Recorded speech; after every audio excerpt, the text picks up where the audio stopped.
Fil-qorti Pollakka allega li 90% tal-priġunieri fil-faċilità korrettiva ta' Kordin qed jabbużaw mid-droga.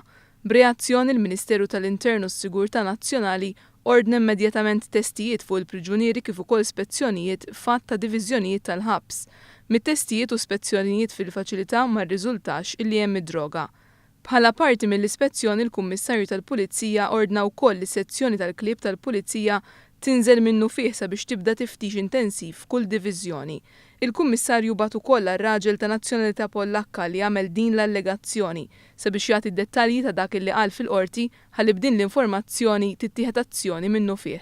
Fi stqarrija l-Ministeru fakkar li t-testijiet fil-faċilità korrettiva ta' Kordin fuq ir-residenti kif ukoll fuq l-istaff isiru b'mod regolari, dan b'differenza għal dak li kien sar taħt amministrazzjoni nazzjonalista.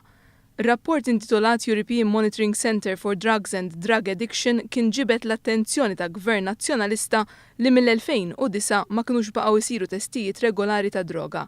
B'differenza dan il-Gvern investa wkoll f'6 klieb sabiex ixommu droga fil-faċilità korrettiva. Dawn mistennija jaslu lejn l-aħħar ta' Settembru. Dan wara li l-amministrazzjoni preċedenti ħallit li l-10 klieb li kien hemm fil-faċilità korrettiva ta' Kordin isiru pezz tal-priġuniera li saħansitra kienu jitimgħuhom huma u jilagħbu magħhom.